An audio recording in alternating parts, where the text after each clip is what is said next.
In this episode of Discovery of an Author, I sit down with Ameya Pratap Singh. Ameya has done his PhD from Oxford and his credentials are just absolutely brilliant. We discuss his book, Ram, A Global History. And personally speaking, I'm somebody who was never a big fan of Ramayana. I always used to question the importance of Ramayana in today's day and age, specifically given the times in which we're living. I'm always somebody who's pro science and technology, and I used to question that why do we need Ramayana? What's the importance of Lord Rama at all? But I was in for a surprise of my life. Because in my discussion with Ameya, which you'll also get to know very soon, I got to know that Lord Ram is not just a very popular figure in India. There is a version of Ramayana in so many countries. There's a version of Ramayana in China, in Japan, in Sri Lanka, in Indonesia, in Myanmar, in countries of Africa, in so many countries, and each country has adopted and created its own Ramayana. They have incorporated their own elements into Ramayana. In some countries, Ram is an avatar of Buddha. In the Malaysian ecosystem, in the Malaysian Ramayana, Ram is an prophet and he's linked to Islam. And there are so many countries that have adopted and adapted the concept of Ramayana, its essence and its characters beautifully, and they are proud of the fact that they follow this epic and it is a part of the culture. What I realized in this episode was that Ramayana was like the world's first Harry Potter or Game of Thrones. But what was unique about it is that world building that sage Valmiki did could have been changed as per the geographies. It was not static. Every country had the power to adapt it according to its own culture. And that is the real beauty of Ramayana. And that is the real genius of sage Valmiki. Watch this episode till the end and you will be amazed to know about the various versions of Ramayana that exist in so many countries, and you'll, like me, will become a fan of this epic, will become a fan of this literature, will become a fan of its creator. And guys, please, it's a humble request, a real humble request. Please subscribe to our channel. This is the only way in which we can grow. It will cost you absolutely nothing, but will give us everything. Please subscribe to that. Subscribe to our channel. Please do that. Thank you.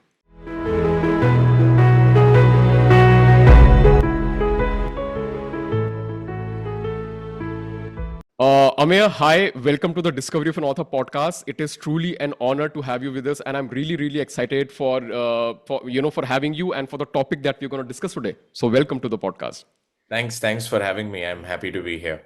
Ameya, I just want to tell the viewers what we're going to have a discussion on today.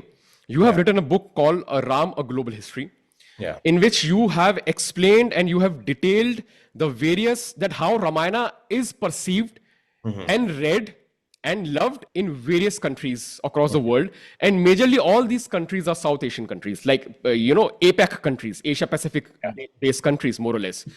Malaysia, Singapore, Thailand, Cambodia, Sri Lanka, Japan, China, Tibet, this spans all this thing. I found it very interesting because as I was talking to you, I don't think if people know, I don't think as Indians, we do know. I think as Indians, we are only limited to two versions of Ramayana. That is the Valmiki Ramayana, which is the original. And then we have the Tulsidas' Ramcharitramanas. I was absolutely amazed. I mean, I had no idea that how different countries first received this manuscript, how they received it, the entire ecosystem of Buddhism, that how Buddhism helped or did not help. I don't know. We'll get into that as well. And the various variations that are there and how it has shaped their countries and their traditions and their art. Something which was mind-boggling. So, Ameya, thank you so much for writing this book. You've done incredible work. Thank you. Very kind words. I'm happy to get into this discussion. So, Ameya, let's. I would really request. I know a lot about you, but I would really request if you can tell something about yourself, your background, the work that you have been doing, and where do you come from. That will really add a lot of gravity to the entire conversation. Over to you, Ameya. Sure. So, I've been an academic. That's my primary background. I studied history and international relations, and that was also the subject of my PhD. So I spent about 6 years in postgraduate studies in the UK. I shuffled between the London School of Economics, where I did IR. That school in particular had a very good tradition of studying IR. A lot of new cutting edge research that was coming out in the discipline at the time. And when I say cutting edge, I'm going to be able to tie this into eventually what resulted in this book. Is that there was this feeling of cultural revisionism, right? When I started at LSE was when I got introduced to Professor Christopher Coker. Unfortunately, he passed away a few years ago. But he was the professor of war studies. And in a lot of our interactions, we would discuss old texts because as a professor of war studies, he was very interested in Sun Tzu, he was interested in Clausewitz, he was interested in Machiavelli, Hobbes, a great range of Western philosophical thinkers. And then, as India's rise was happening in that epochal period, the questions were arising. What tells India's story? Where does India come from? What are the texts that we can rely on? I remember the first time discussing Kautilya with him, uh, and he was quite astounded and taken aback, and he said, I can't imagine what would have happened to Western civilization if we had lost Machiavelli or Hobbes for 1,000 years, which is practically what happened with Kautilya. The text Hmm. was only recovered in 1905. That too through colonial eyes. So whether that text has truly been rehabilitated to the Indian canons yet is still up for debate. Uh, I really started working. Coker at that time was working on this concept of civilizational states. He said that for very long we've been using these Western ideas, notions of the nation state. But truly, countries like India, or for that matter, China, don't represent nations in the true Eurocentric sense. They are civilizations. They are a melting pot of various different ethnicities, cultures, historical backgrounds. But the overall civilizational identity still ties them to some degree of commonhood. And what does that mean for their existence as a political entity? And so those conversations were happening. And then when I shifted to Cambridge for my MPhil in history, is when I got immersed into a lot of modern, pre-modern historical tellings of texts like the Ramayana or other texts for that matter, and how in particular how knowledge production impacted South Asia, right? So, for instance, a lot of our current understanding of our own heritage, cultural heritage, and texts comes from colonial renditions of what we should know about ourselves. And that's why colonialism is not seen as a system of dominance, right? It's seen as a system of hegemony because the project was not successful just because they ruled over X, ruled over Y for 100 years. The project was successful because it was an unprecedented undertaking in social engineering, where what was being changed was not just political rule and who was the sovereign. What was being changed fundamentally was the identity of the governed. That is why it is such an important project, in the annals of history, and the most complete sort of subjugation, domination of a people. And then, my PhD sort of was ventured into conflict resolution, India, China, India, Pakistan relations. That was what, my expertise was. And in particular, I was looking at, these key moments in India, China, India, Pakistan relations when there were instances of conflict termination. And then when my thesis was asking is that when you expect people to basically be rivals or enemies of each other, pretty much stable throughout periods of time, why do you still see these moments, these glimpses? Why do you see, Nawaz Sharif, Vajpayee? or why do you see Musharraf and Vajpayee, or why do you see Nehru and Liaquat Ali Khan, and even for a brief moment there was Prime Minister Modi and Sharif.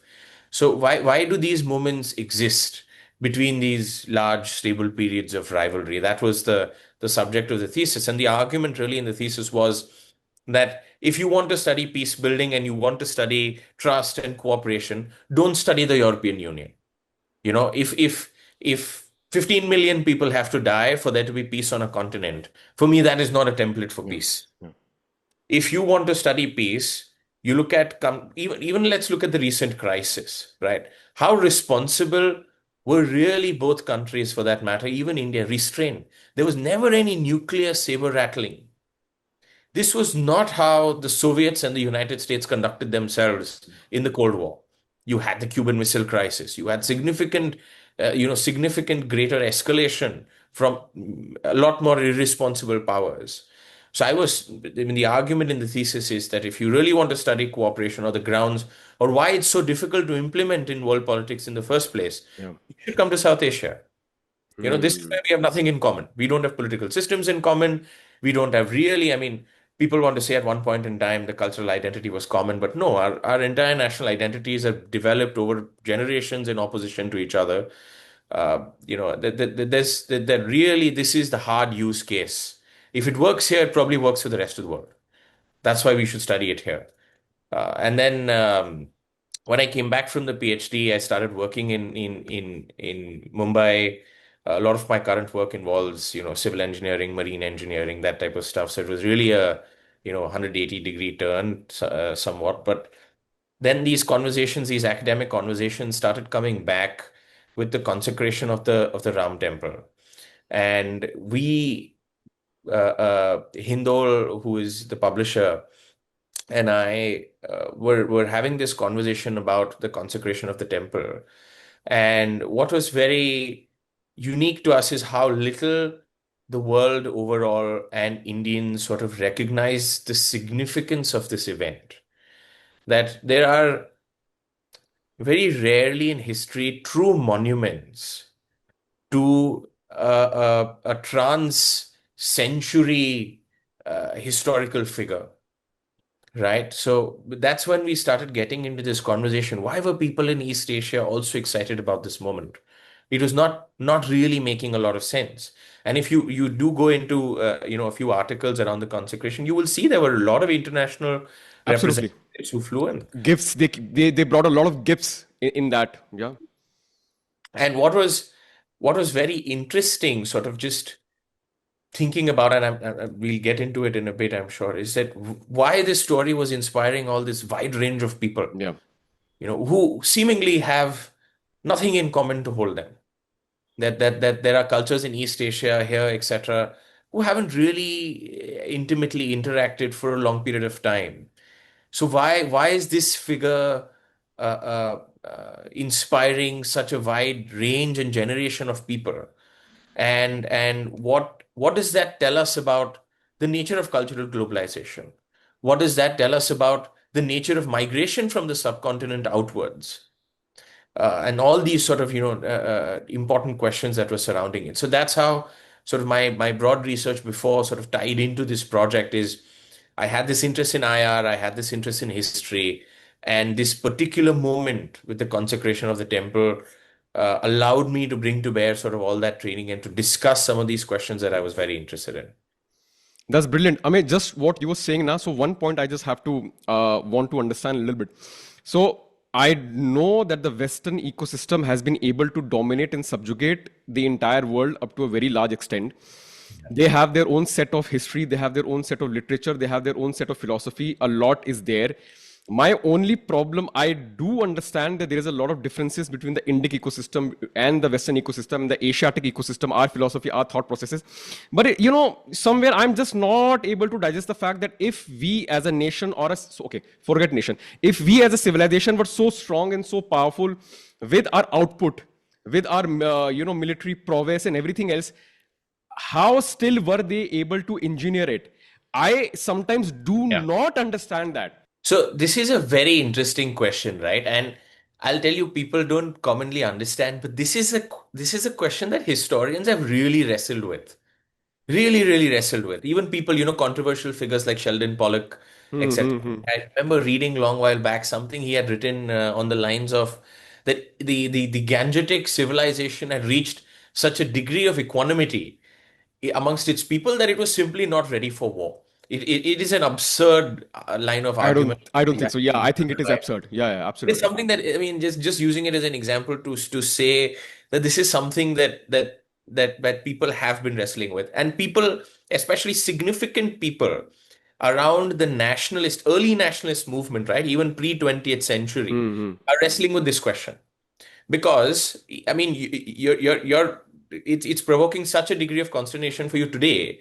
Imagine when you are still trying to make a claim as a nation, Yeah, yeah. you are trying to figure out, do I even deserve this?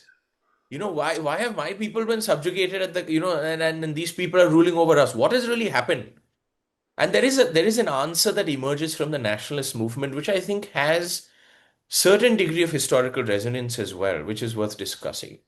So whether you read, honestly, whether you read Savarkar, whether you read Vivekanand, whether you read Nehru, whether you read Gandhi, the one thing that binds all figures, including Ambedkar, is that the reason India was easy to manipulate as a people was because it was so divided. That the polity itself was so fractured that any incisive effort, any precise effort made to run off one set of people against another would succeed. And there are, as I said, certain degrees of historical resonance. One figure in particular, Robert Clive, right?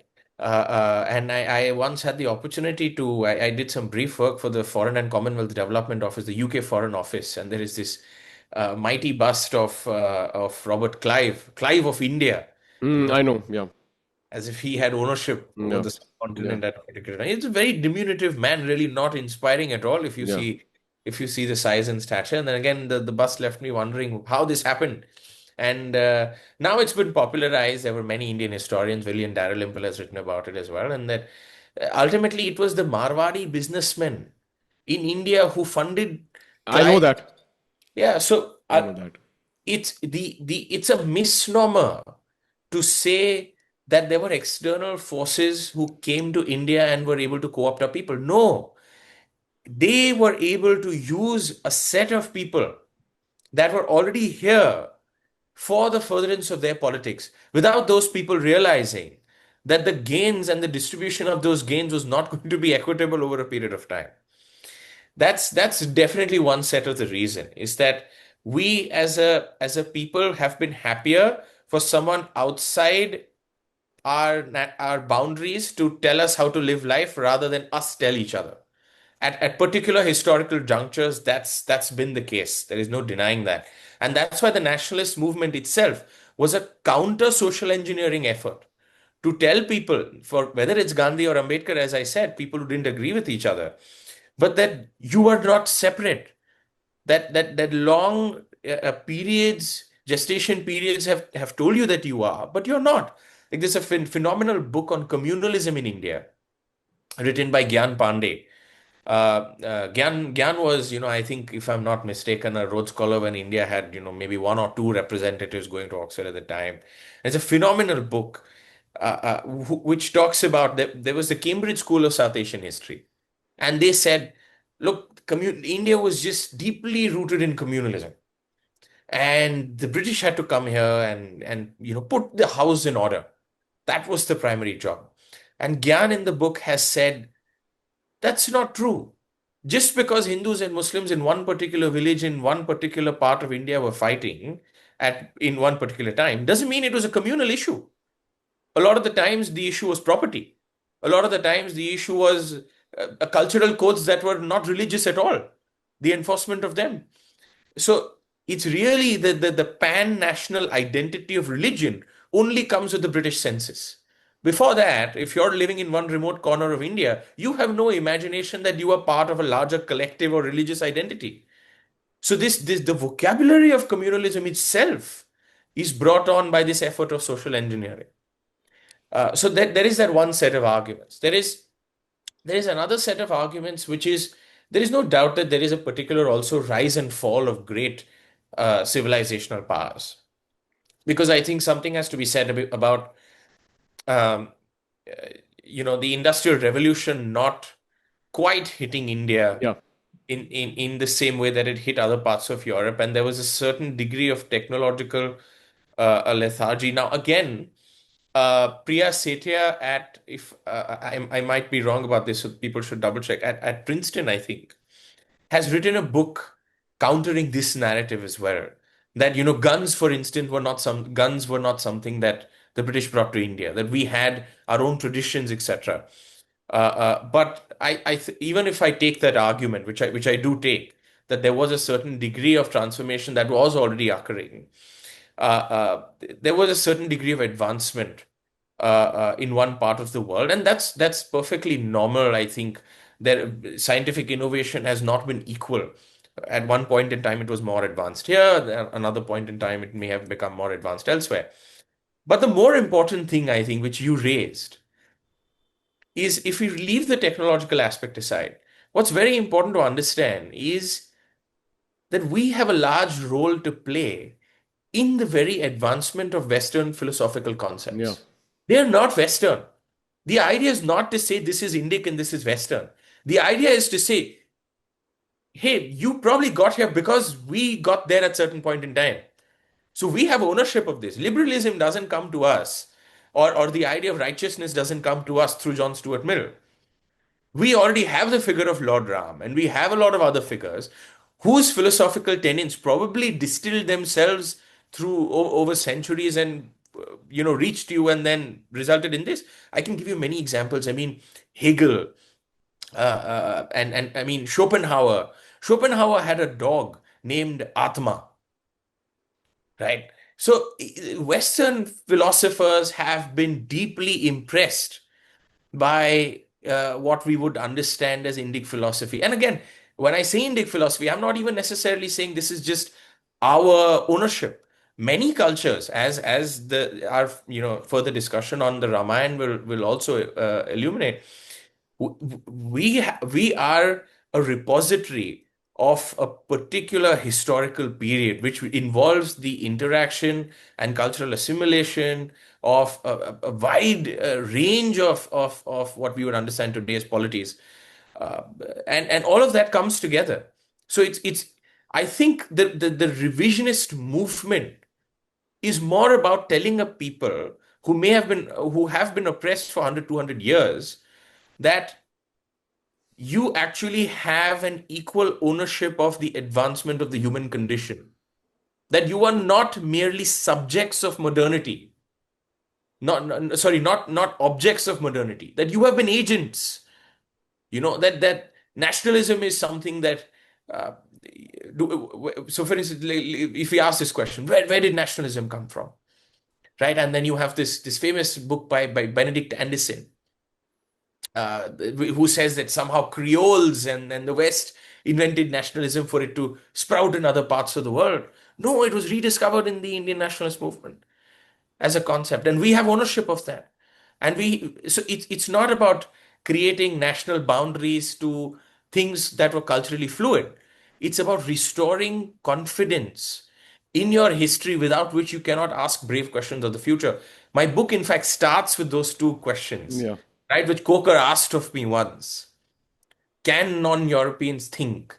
Can Asians think? Absolutely.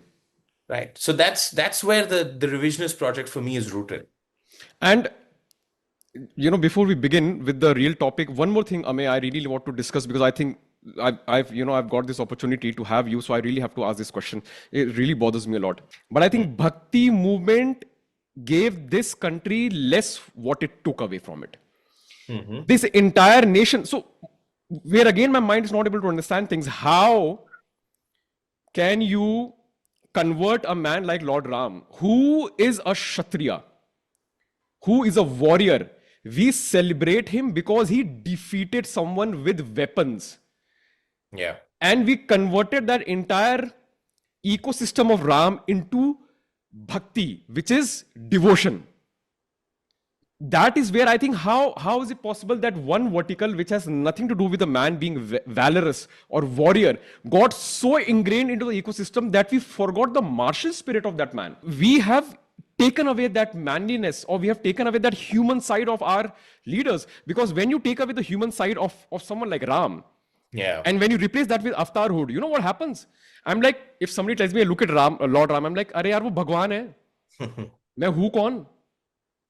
That's true. Would you even ever try to emulate someone like that? Would you even ever try to become somebody? I might try to become someone like Napoleon Bonaparte, Yeah. because their civilization did not deify him. Yeah. That was still achievable. And I think why Buddhism spread, because Buddha does not talk about avatarhood, he does not talk about God, and yet he was able to express those metaphysical concepts in a very profound way. Exactly what Adi Shankaracharya did. Hmm. That's exactly what Adi Shankaracharya did way back. Yeah. Yeah. So I think that's what I see is the problem. When you start deifying somebody, Hmm. it becomes out of your realm. Ki, oh, this is unachievable. How can I be like that? He was a great god. He was a avatar of a supreme being. What's your thought Yeah. on that? Did this ever come across your mind? Yeah, it's again, it's a historical fact. I think what you're talking about is that there is this this figure of Lord Ram, who has all these possibilities, and then gets hijacked at various points by political projects who are trying to bring a certain degree of commonality and organization to their publics and population. And that's where, I think the project came from, and especially with respect to Thailand, it's something we will Yeah, discuss. yeah. Is that it was very easy for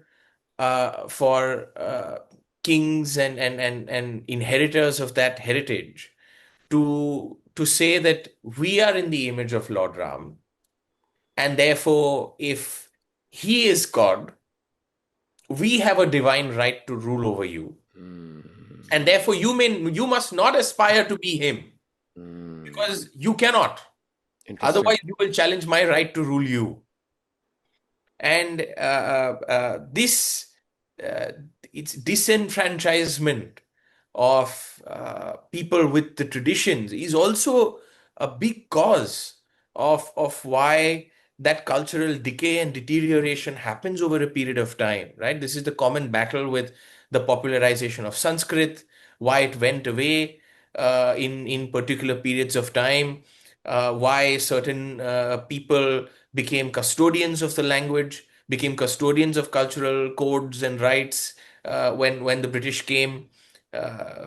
So all of this is linked together into a project where, as you rightly said, it may not have been Tulsidas's intention to create. Tulsi's intention probably was to give people a fictionalized account of an epic which would resonate with them and tell and give an ethical. It's an ethical treatise, right? If I was to write about the Iliad or the Odyssey or any other text, and bring it into conversation, or Nietzsche's famous text on Zarathustra.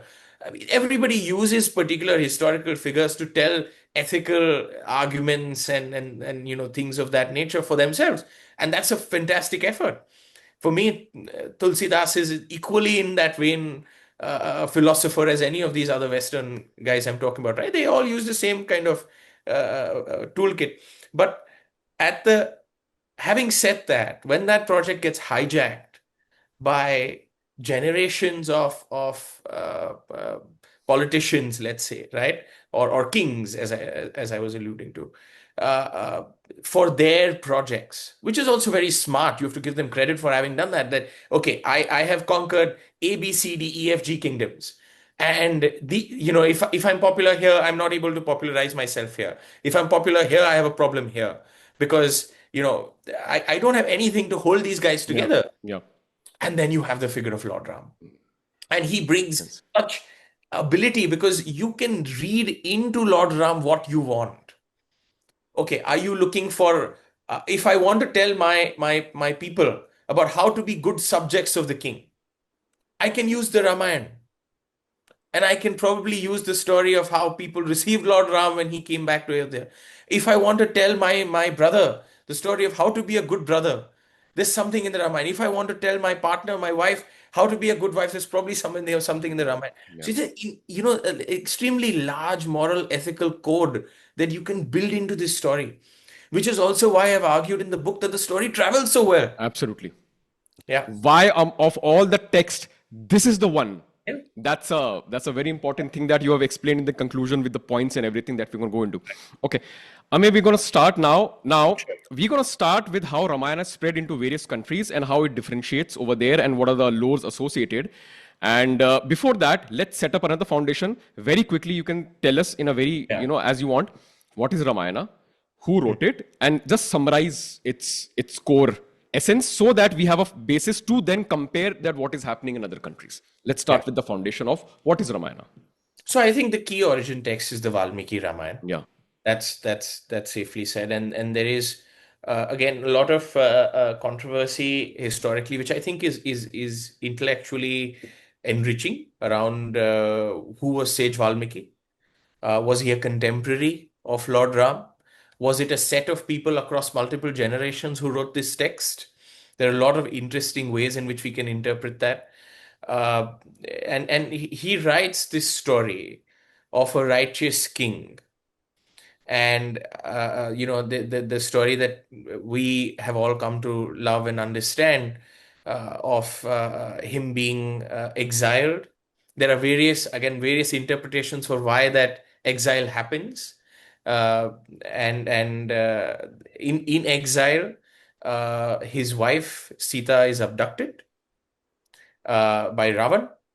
So these are the things that I am talking about, which are common to all versions of the Ramayana, more or less, Yeah. right? And then everything in the middle changes. And then, in order to avenge or rescue, or again, there are various interpretations of that to uh, bring Sita back. Lord Ram forms an army that is constituted of the presence of it's a monkey army, right? Or in other places that also changes. And there is Lord Hanuman, there is his brother, and a wide set of characters who all have their own unique ethical story to tell, embark on this journey not just which of war and of bringing Sita back, but also a journey of discovery of certain kinds of ethical questions that face them as they go on and about this. And then there is Raman on the other side, who is the antagonist of this story, who has abducted Sita. Various interpretations of why he has done so, and now is in an effort to rebut Lord Ram's efforts to rescue her and take her back. And then the conflict ensues, leading to Ravan's demise, and it's the restoration of that kingdom, restoration of righteousness. Again, various interpretations, and it's really here also that controversy begins with respect to who wrote chapters after this Yes. incident, and where things come from. So it's, as I said, there could be multiple authors over multiple periods of time. There's one book that I cite which people might find interesting is A.K. Ramanujan's The 300 Ramayans. Interesting. He's Okay. not talking about 300 Ramayans internationally. Yeah. He's Yeah. talking about 300 Ramayans in India. Within our own geography. Oh my Yes, God. yes, yes. And all equally powerful versions of themselves, you know. So this is just the broad story that's common. Beyond this, people at various historical periods have let their imagination fly, have let their current situation and politics speak to them. If I was writing the Ramayana, probably, I don't know, in, let's say, 1947, then I would have made it a story about how to heal the country after partition. That's what those types of things have happened. Unfortunately, we don't see those types of renditions now in movies, etc., which is it's a great opportunity. I know Amish is trying to do something now with an OTT platform, which is Oh, is available. it? Okay. I think so. I think so. When I had met him at a literature festival a while back. There was some discussion around that. And then I've seen advertisements around Mumbai. Uh, so there are people now trying to get into that. But it's such a rich tapestry of, being able to confront your contemporary problems through the figure of Lord Ram. It almost sounds like an open source Android software that Yeah. any. Yeah, absolutely. And I mean, I hope I'm not giving too much away right now, but there's this story I reference in the book about the Ramayana in Trinidad and Tobago. Now, this was very interesting because a country like Guyana has a bigger Hindu population, Hmm, hmm, but doesn't really have a tradition of the Ramayana. hmm. But Trinidad and Tobago does. Not only does it have a tradition, it has the longest unbroken history of celebrating the Ram Leela in a single location of anywhere in the world, including in India. Right? It's a 150-year-old unbroken history of in a place called Fell City. In fact, there is a play on the Ram Leela which has gotten popular now. I think it's also going to Broadway. I had attended it. It has Ashutosh Rana as Ravan. Yes, yes. I've seen the trailers. Yes. Yeah. Yeah. Yeah. And it was very interesting. It's called the Fell City Troupe, who are performing the Ram Leela. So it's named after that. I thought it was very interesting. And the reason the Ramayana becomes very popular in this particular geography, going back to the Bhakti Ramayana and how it could have been used differently in various places.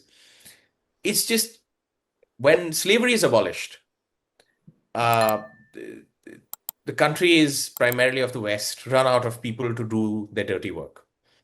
So they invent a new concept. They say, how can we legally make you a slave? Let's not force you. Let's just make you accept it. You're so poor and so abject that you will accept it. So that's how contract labor, right? Bonded labor Yeah. Yeah. becomes a thing. And so you tell 500,000 people from parts of mainly North India at that time, UP, Bihar, that we are going to take you as plantation workers to Trinidad and Tobago. And you're going to come back in 2 or 3 months. You're basically lying to them because you can't even reach Trinidad and In two, Tobago 3 months. in 2 3 months. So you've told them, pack light. Don't worry about it. You'll work there, you'll make money, you'll be back to your family. Everybody on board, so they leave from Kolkata and Mumbai. The port associations, interestingly, if someone's interested, I mean, this may be a PhD subject. If anyone's interested, the port associations in both these geographies still have the registers with the names of the people who departed as bonded laborers at that point in time. And once this journey happens, it just so happens that one of the laborers, their family, as he's leaving, puts in a copy of the Bhakti Ramayana in his backpack. That's it. And that one incident is basically the reason that historians have traced back to the existence of the Ram Leela and the Ramayan's tradition in Trinidad and Tobago. And that's why it's so beautiful, why it's so powerful. It's not that the Ramayana became popular here because this was a figure that was very dear to them when they left. It became powerful because these people in early years of indenture lived in the hope that they would one day return to their homeland, Beautiful. right? Wow. What a, yeah, thing to hold on to. Yeah, it was their spirit against exploitation that they didn't have temples, right? Trinidad and Tobago didn't have temples. So the Ram Leela was a means for them to perform pilgrimage. It's how they used to go to temple. Wow. And you'd be impressed because the figure of Ravan in these Ram Leelas was of the British colonial officer, right? So Amazing. you were performing your resistance. There are so many such stories, right? So that's the beauty of the Ramayana, that it has been able to go and solve ethical dilemmas around the world. It's like if J.K. Rowling wrote Harry Potter in a way that people could modify according to their own situations and circumstances and make it Yeah. adaptable to their own conditions and yet celebrate and yet make sure that this lives on for eons and eons and eons. Exactly. right? That's the power of storytelling. And when you give that liberty for people to also do variations, I think that's the open source thing that we're talking about. That's Exactly. very profound. Yeah. I'm just thinking about it. That's very profound. It was very interesting for me. And all sorts of stories. I mean, there are the South Asia Black Sisters, which is a collective, right, in Southall, in the UK. In UK. And now nowadays my friends in the Conservative Party in the UK tell me that it's become a bit of a radical organization. But this is in the 70s. Um, and there's a particular neo-fascist movement that's coming up in the UK. And there are members of the South Asian community in Southall who protest against this. Sorry, not just the South Asian community, also the African community. And they are all incarcerated. They're put in jail by the British authorities unjustly. So what do now your men are gone. They're all in jail. So the women of the households, Asian and African women, get together to perform the Ram Leela, to raise money, to fight for those people to come back, to fight against that neo-fascist oppression, right? And so that's how the name the South Asia the South Asian Black Sisters comes together. This band comes together. So it's a story this is very interesting, right? Because the Ram Leela was being performed by the younger generation, but they needed to raise money from the older generation because they were moneyed. It was not the younger generation. So you had to tell a story through the Ram Leela of the oppression that you were facing in your society. So if I haven't seen videos, but I've seen transcripts of that particular Ram Leela being performed. And so there was a narrator. And even if you were trying to make a point about the emancipation of women in the household, they would stop at a particular juncture and ask, why did Sita have to travel with Lord Ram? She should have been in the household. So Yeah. you're tying in, your concerns into that story and retelling it to tell women of a different generation that, look, we have this figure who's already emancipated and you can learn from that. Wow.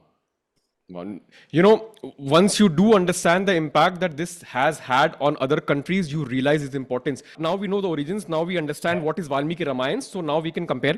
Let's start with the first country, very important, Thailand. So how I want you to navigate is that how did Ramayana enter Thailand?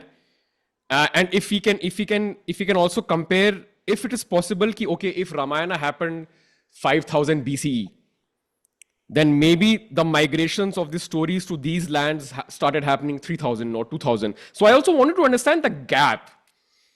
Also wanted to understand that whether it was instantaneous, that Yeah. when we started hearing them, that is how it started happening, or it took some time. So how did it start spreading to Thailand? What was the time gap? Who took it there? And what it is right now, and what are the differences? Because in Thailand, it is called the Ramekin. Yeah, the The Ramayana. Ramekin. And each country has its own different name that we'll also come to. Yeah. So let's start with Ramayana and Thailand. How did it went there? What Sure. it looks like right now, and the impact it has had on the people. Sure. So the Thai Ramayana actually, although probably because of its geographical proximity to India, is maybe the most well known. I think the Cambodian, Yeah. because of Angkor Wat, and the Thai Ramayana is probably the most well known, but it's actually recent export. It's around the 17th, 18th century, through conquest, that the Ramayana reaches Thailand. What conquest, Amey? Uh, it's a Burmese conquest into Acha, acha. Thailand. Okay, okay. Yeah. And so it's come to Burma, Myanmar before, and it's the conquest in the upper reaches of the country first that then brings the text here. But what's very interesting is I mean, people know commonly that the capital city used to be called Ayutthaya Yes. after. So it was a very conscious effort. It's what I was speaking of earlier, is a very conscious effort by the political elite in Thailand to fashion themselves after Lord Ram. So the current king, I think, is Rama the 10th. Something like that, yes. It's Rama the 10th now. The ninth passed away, and then And they're Buddhists, by the way. They they're are majorly a Buddhist nation, and they have these names which are linked to the Hindu ecosystem. yeah. And that's another thing that's very interesting is when the Ramayana is actually performed in these places, there is a limitation to its local adaptation, right? Because you're referencing rivers, mountains in the story, which don't really exist in all these geographies in Yeah, which it has traveled. yeah, Best in China, you can say, okay, maybe instead of the Ganga, it was the Yangtze. But really, beyond that, there are some limits to that cultural assimilation, but people still accept it. I think it is lingering as a fact that this is not our story, really, but still it is powerful. And the Thai rulers, the Chakri dynasty, want actively for their population to believe that they are ruling through the divine right endowed to them as descendants of that Lord Ram. And just as he was righteous, they will be righteous to them. And then they create an entire set of cultural practices, dance, art, etc., that is to be performed to popularize this image. So even if you go to Thai sites, historical sites, you will still see that imagery. You will still see that effort being made of um, Ram being signified everywhere to promulgate the legitimacy of the king. Having said that, there are also some shades and nuances. It is the Valmiki Ramayana through the Buddhist texts that has had the dominant influence. So it's the problem that you were talking yeah, about, is that if Lord Ram is God, and clearly the Thai king is not God, yeah, then how can he be incarnate, right? The right may be divine, but you yeah. have to. So Lord Ram is also actively shown in the Thai versions as a human king, a righteous human king who, through his deeds, elevates himself to a particular stature that is extra human. And that is exactly what Valmiki says. Exactly. He is worthy of being revered as an avatar because of his dharma and the way he conducts himself. So that's the dominant strain in the Thai text as well. It really comes through. The kings have this wide network of Buddhist missionaries. And that's another reason I've said that the Ramayana is so popular is because so easy to hold. If you had asked me to give you a rendition of the Mahabharata in 2 minutes, I would have really Yeah, struggled. yeah, not possible. You Too know, many characters. too many characters, too many complexities. But this was something that ordinary Buddhist missionaries could hold in their minds as an oral history from India, travel outwards, propagate to others. So that's really how the transmission happens. It happens quite late, which is why also it's very dominant today. It's not something that's petered out in its cultural historical impact already over a period of time. And here, interestingly, in the story, Sita is born of Ravan and Mandodari. I said it's one of the Buddhist again interpretations of the text where the prophecy is that Ravan's daughter will lead to his demise. Hmm. So they tied it somehow into Lord Krishna's story. You Hmm. those those shades, right? And then so what, like Kans, what what Ravan does is tries to eliminate the first spot.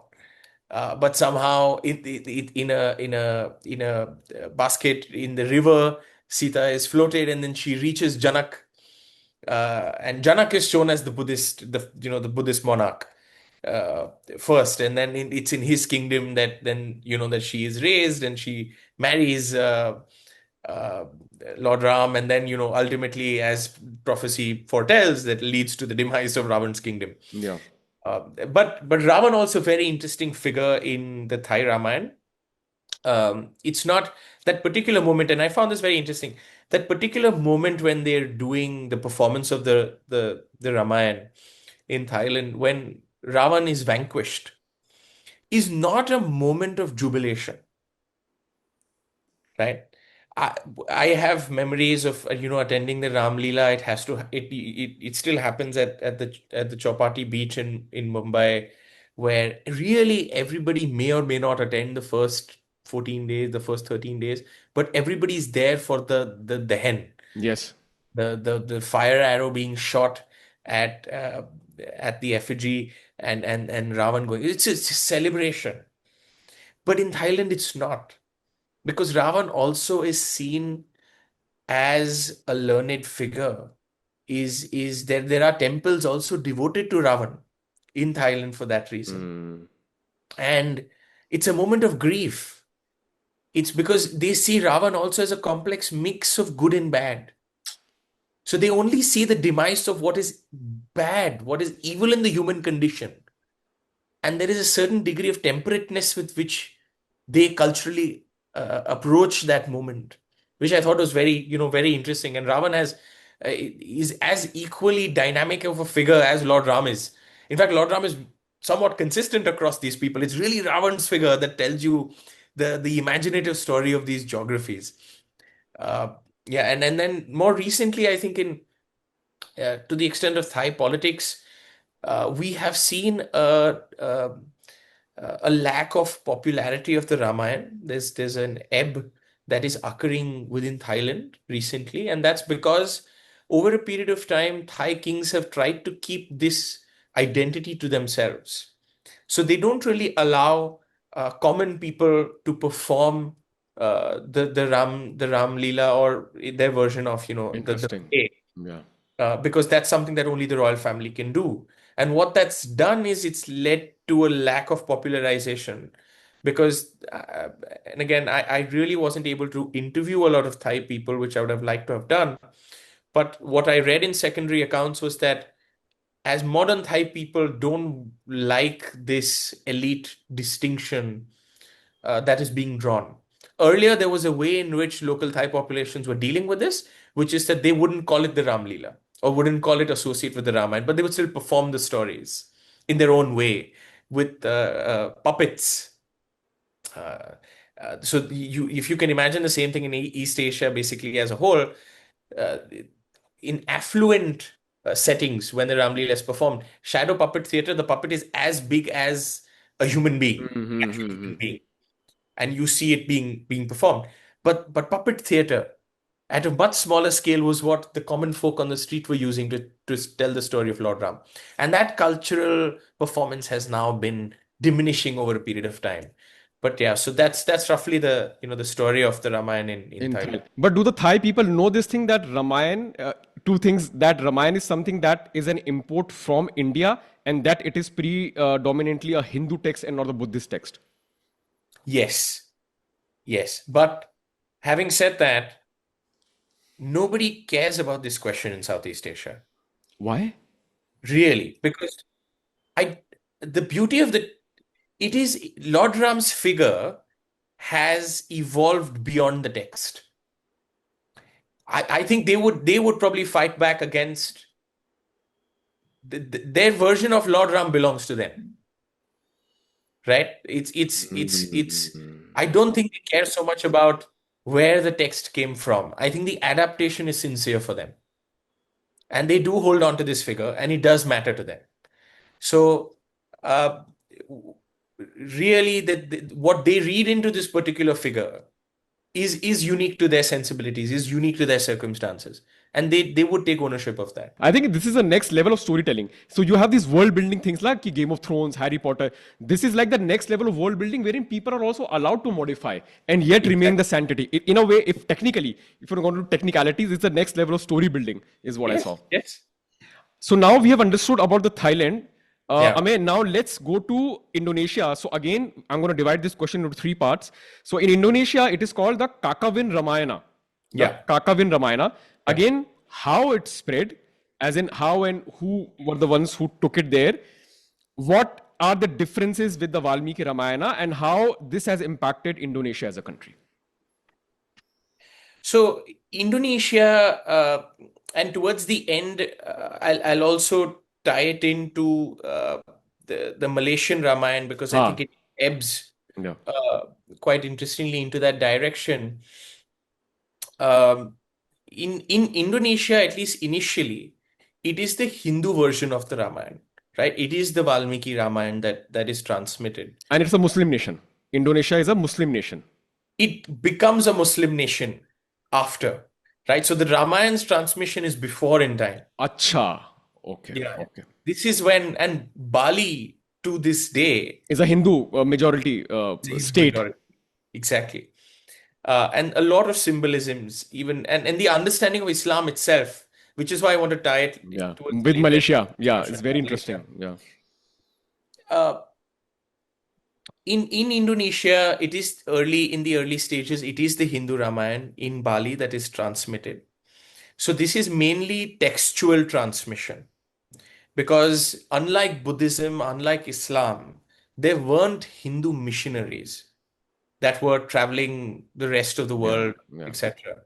It was it in within Hinduism, the transmission has predominantly been textual, and this story that reaches is not even the Valmiki Ramayana.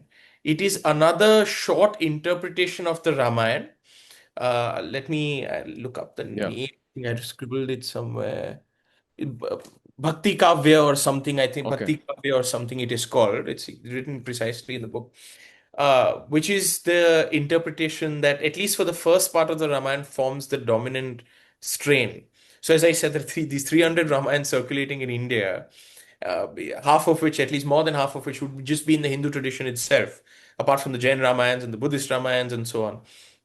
And it is one of those branches that has reached Indonesia, mainly through, again, trade and the exchange of goods that is happening, and through those parameters, again, much earlier than the Thai. I couldn't find an exact date in my study for when the transmission happens, but it's safe to assume that it was sort of first, maybe at least 300-400 years before the Thai Okay. version. If that's 18th, 17th, 18th century, then you can make your assumption about that because it wasn't documented. At some point, you just know, and because it is transmitted informally, formal records of that are very difficult to find. But we do see its insignia, its telling coming up in those periods. So without even being able to place it in a particular period, you can have a broad idea of when it happened. And the uniqueness of the Indonesian Ramayana, the Kakavin Ramayana, is that the Indonesians already had a set of demigods. So they found interesting ways of linking their own short stories with respect to their demigods into the main Ramayana story. So you have these episodic accounts that are branching out, from the main Ramayana, which are very interesting, unique to Indonesia. There's something to be said about the cultural identity. Again, I'm only speaking in a particular historical time period. But Sita is shown as a very fierce warrior-like figure, which was very commonplace at that point in time amongst Indonesia's princesses and queens. That they were not figures that were supposed to lie behind the shadows. They were actively part of king making, which is also not uncommon. For instance, very also similar to the Chola dynasty in its early years in India. Uh, so Sita's figure, I think, is the most interesting part that comes out because the transmission is because it's directly from the Hindu textual accounts. The degree of variation is not as radical, but still you see very distinctly that the figure of Sita is something that has been enhanced in Hmm. capacity and power and dynamism. And shadow puppet theater is something that really takes root in its cultural performance within Indonesia. That's the unique takeaway. And interestingly, in 1997, when ASEAN countries are going through an economic crisis, there's a recessionary period. ASEAN countries get together and they think about, oh, we're facing some difficult period of time economically. Our populations are, getting unsettled. What do we do? So they start this theater troupe, this same shadow puppet theater that is being performed. They start a troupe called Realizing Ram. And this troupe goes around to all ASEAN countries, performs, the story of the Ramayana in order to do what? Not to popularize India. India has no role in all of this. The Indian government, nothing. I think that troupe at some point in time does come to India to perform, but beyond that, we have no active role in promoting any of this. Uh, but it is performed in 1997 as a way to keep ASEAN countries together, and that particular cultural performance does find its root in the Indonesian case. And this is where I want to tie it into The Malaysian ecosystem. Malaysian case also, right? The Hikayat Seri Rama. Uh, what is unique about, I mean, there are other nuances within the stories as well that I will briefly discuss, but this is really going to shock your viewers, right? Yes. There, there is an Islamic Ramayana, Yes. I was shocked. I mean, right? when I read it, I was like, wow. And there are three Islamic Ramayans. There is not one. In Philippines is a Christian country. Yeah. Philippines has one village in its entire country which has a tradition of the Ramayana. That entire village is a Muslim dominant village of the Mindanao people. And that is the only village in all of Christian dominated Philippines which has a tradition of the Ramayana. And that is the world's only Ramayana in Philippines that is written from the perspective of Ravan. It is Oh, not the story of Lord Ram. wow. It is not the story of Lord Ram. It is the story of Ravan. So when I first encountered this, I was shocked because we're not talking about, this is also important for the viewers to understand. We're not talking about an Arabic translation of the Ramayana. Yeah. Yeah. Very important point. We are talking about an Islamic adaptation of. Adaptation. And this is why I have said before as well, Lord Ram, even in a particular geography, exceeds the boundaries of Hinduism as a whole. And it's very interesting, even before we get into the nuances. Like, for instance, Ravan is a sultan, right? Yeah. And Lord Ram is not the incarnation of Vishnu. Yeah. He is the incarnation of Allah, Yeah. A prophet. Huh. Yes. Nabi Adam, who is a prophet. And all these fascinating details and cultures and traditions and everything is in the Islamic version, right? And what was fascinating to me were two things. One, we historically understand that there was a particular proselytizing spirit to the spread of Islam.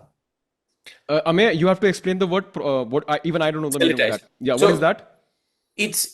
it's very preachy, right? Acha, acha, acha. It's Okay. intended to give, this is my religion. 1, 2, 3, 4. Acha, The acha, convents, acha.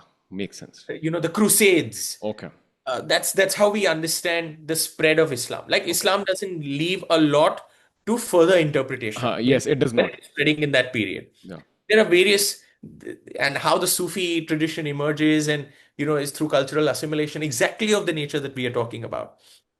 And what I found very interesting was that because Hinduism is, I mean, the figure of Lord Ram is already here. Mm. Hindu ideas are already in circulation, Mm. starting with Indonesia. Mm.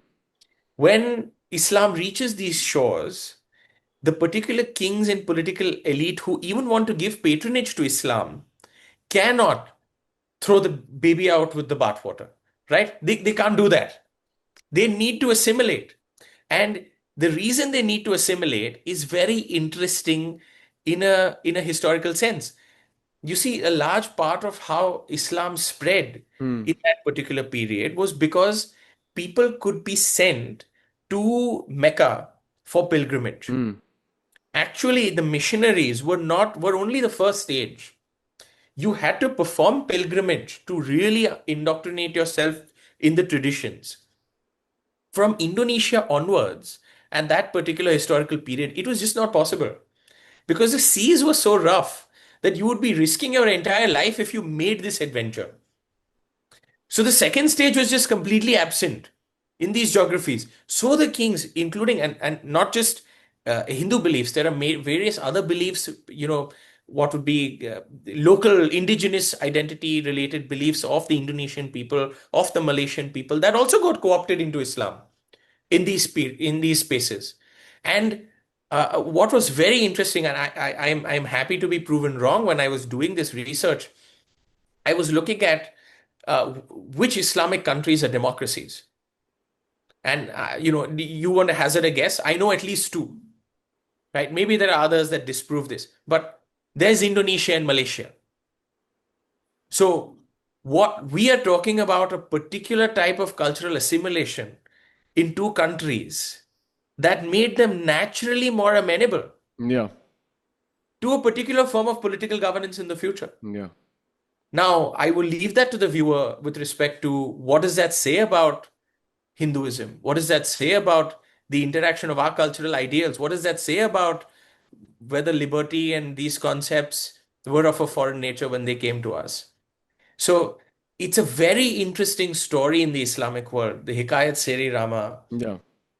which is in Malaysia, or Maharaja Lavana, the story of Ravan Yeah.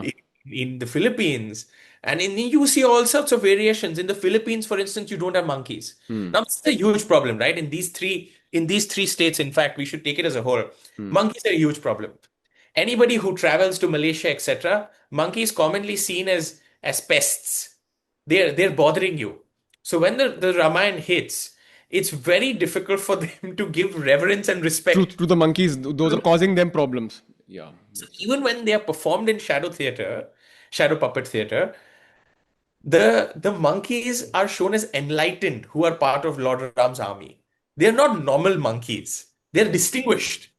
You had to elevate them for us to see it them from a level of, or from the point of view of reverence. They're not the same people, pestering you around your house. They're different. And in Philippines, in fact, by the time it gets there, monkeys are as a whole host Completely of been eradicated. Yeah. because you don't have them really in those parts. So what you have crocodiles. So Lord Ram doesn't cross over to Lanka on a bed of stones, a bridge. He in fact wins over the crocodiles and walks over them with Oh his my arm. God. And there are water buffaloes and crocodiles that are part of Lord Ram's army, and it's not a Vanar Sena. So there's a completely different adaptation to that particular, Geography. local geography where it got adapted. Yeah. So that's roughly, I think, tying in, for me, Indonesia, Malaysia, and the Philippines became really the heart of that punchline in the book. Is that I was not, when I started off writing this book, imagining finding an Islamic Ramayana. Again, not an Arabic translation of the Ramayana. Adaptation. Islamic adaptation of the Ramayana, where Lord Ram has been fully co-opted Absolutely. into the Islamic fold. This is exactly what happened with how Buddhist texts and how Buddhist stories did in other countries, and exactly what it happened with Islam and Ramayana. Yeah. In the Buddhist texts, he's a bodhisattva. Yeah. He's a pre-incarnation of Buddha. Of Buddha. Various generations. And that also cuts both ways, right? Because Lord Buddha is seen as an incarnation of Lord Vishnu from the Hindu fold. Yeah. So, I think that there Though are the Buddhist completely denounced that. disagree. Yeah, Absolutely. exactly. Yeah, But again, it's going both ways. That's what I'm saying. Absolutely. Yeah, absolutely. In the Bodhisattva tradition, Lord Ram is a figure that's Absolutely. exactly. So, Amey, we have covered Malaysia. We have also covered Indonesia. Now, the next thing, the next geography that I like to touch upon is the Myanmar. So, again, Ramayana and Myanmar, and it is called the how do you pronounce Zaddo? Yeah, I mean, to be honest, you should probably not be the right platform to get the right pronunciation. Yeah. But yeah, Yamazato is how I heard it. Yamazato. Yeah. Yeah. So again, let's get it into Myanmar, that how it spread to Myanmar. What are the key differences between what we see in Myanmar with the Valmiki Ramayana VRM? And then let's over here, because you touched upon the Bodhisattva, which is being considered a predecessor to Lord Buddha. Now, with this geography also, Ameya, I want to touch upon the amalgamation of Buddhism and Hinduism. And I also want you to answer this question according to your study and understanding and research. What has been the positive and the negative impact of Ramayana reaching these countries via the Buddhist monks, via the Buddhist missionaries, via the Buddhist folklores? So there are two parts of this ecosystem with Myanmar. A, how it spread there, the differences, and the influence and the impact of Buddhism, both good, bad, ugly. I just want to understand whether this was good for us, whether this was bad to us, whether we could have done the same thing with our own Hindu monks and stuff like that. That's what I would want to go into. Uh, the difficulty is it's very it's tough to draw that boundary between where a Hindu Ramayana ends and where a Buddhist Ramayana begins. Why? Because really, when even the Ramayans across various Buddhist countries, there are 9 Buddhist countries that I've studied in the book, are not the same. Absolutely, yeah, they're And, not. and Burma, Myanmar's case is actually a good way to highlight that.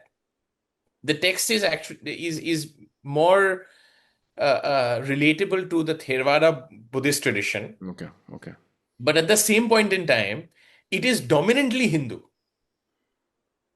So sometimes, the difficulty is stemming from the fact that maybe the missionary who is propagating it may be Buddhist, but the ideals and what he's propagating may not be.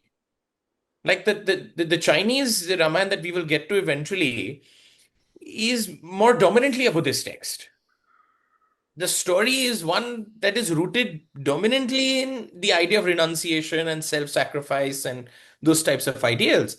That's not so true of the Burmese Ramayana. And this is where that interesting interlink I was talking to you about between Thailand and Myanmar. So you have this transmission of Buddhist missionaries from India via Myanmar to Thailand, where this tradition starts evolving. But the Ramayana as a full text, compiled, I think 52,000 odd verses in the Thai Ramakien, uh, happens in Thailand first. And then when it is annexed by the Burmese kings, that same cultural transmission that has happened via Myanmar comes back in a compiled form through the Ramakien. And which you can imagine is slightly difficult to digest, right? If I'm conquering a kingdom, for me to notice that their cultural heritage is, hang on a second, slightly superior to mine, Absolutely. and I'm having to now co-opt it back into my fold. And so you have this Burmese king who sets out a committee of 8 people, 8 most learned people of his court, and says, I want you to compile the Thai Ramakien into the Burmese version, which is what we have today. And it grows in such degree of popularity that today it's widely considered in Myanmar the unofficial national epic. There is no national official epic in Myanmar, but this is unofficially considered widely by people to be that version of the text. And but it evolves very obviously in what we see today. That distilled version evolves very clearly as a political project. It's top down. In Indonesia, for instance, as we were discussing, the dissemination was bottom up, right? So it was difficult even to give a hard periodization of when that happens. Here, it's very clearly top down. You have court records. You have this particular king setting it out because there are poems. There are some prose written here and there. And then you have the Thai Ramakien, and then you want to now distill all of this into your own version of the text, which has to have some degree of Buddhist flavor Yeah. because that's your claim. And so that's where the Bodhisattva idea comes in, and then you bring Lord Ram as an early incarnation of Buddha. That in previous life, Buddha was Lord Ram. I mean, it's the same figure moving through time, teaching us, preaching to us the way to live a good life. And what's very interesting, I mean, in terms of particularities, there are variations on the text. Normally, in most Buddhist texts, as I said, Janak plays a more dominant role. Um, but what was most interesting to me was actually not the text itself, but the way that it interacts with the politics of Myanmar and how it resonates back to India, that reverence aspect that we were talking about. Uh, so interestingly, King Thibaw, uh, who was the last monarch of Upper Burma, when his territory is annexed by the British, uh, he decides he's sent into exile.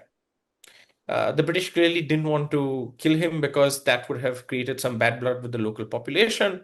So, one good way of dealing with the problem without having to deal with it is to send him into exile. So, what does King Thibaw do when he goes into exile? So, his people remember him. He leaves with his Ram Leela troupe. The signification that he's trying to draw on, he leaves with his Ram Leela troupe and he goes into exile. Now, this was already fascinating to me because what I was able to uncover in the book is that even colonial officers, etc., and when colonialism comes to Myanmar, in large parts in official ceremonies, what are the performance that they're going ahead with in order to tell the local people that actually, yes, please recognize us your masters? It's the Ram Leela.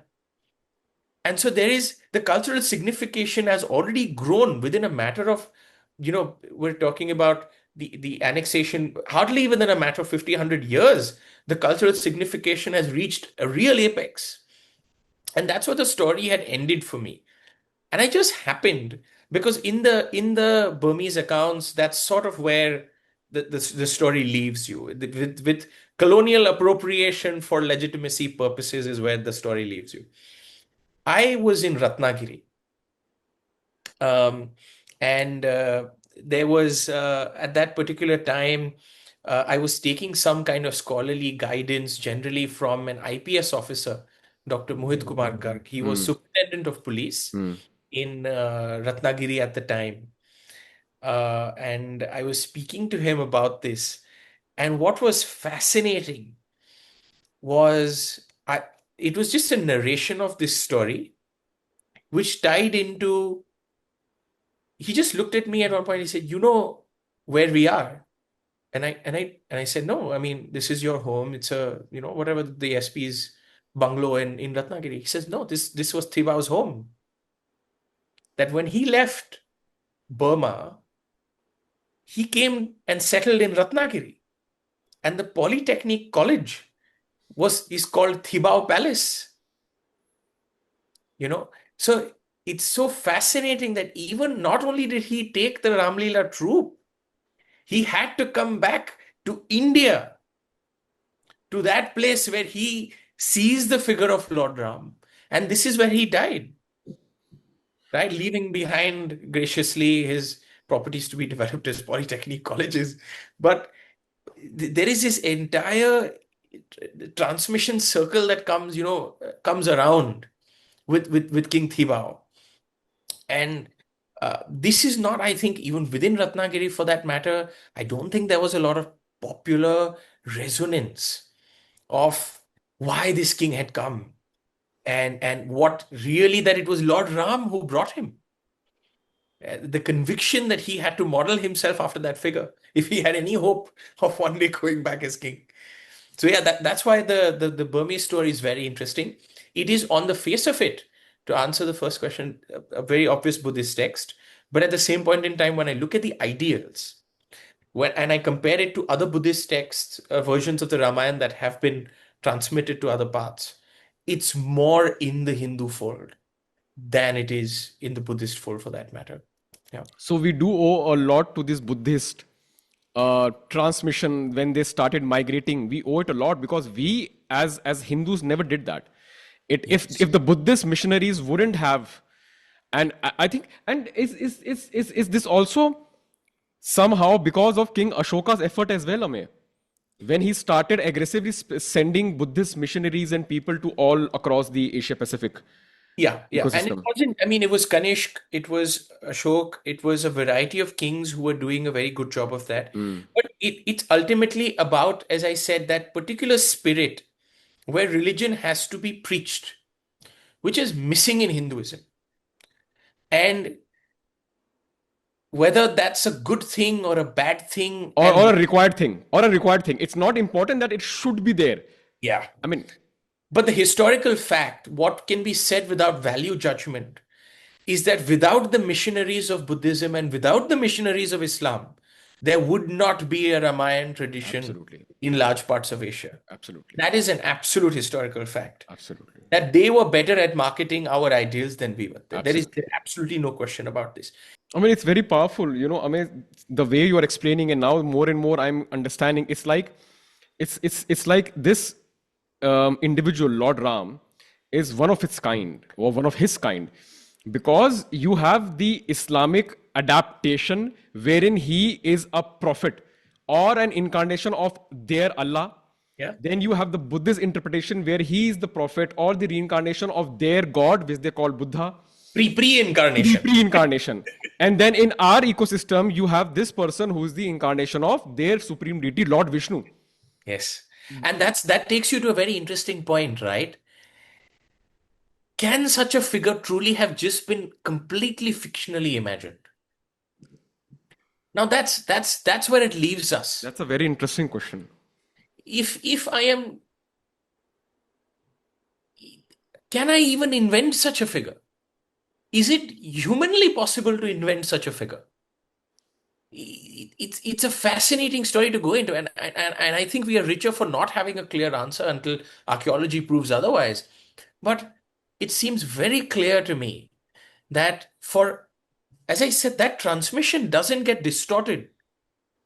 That figure is equally powerful across. We're talking about at least 7,000-8,000 years.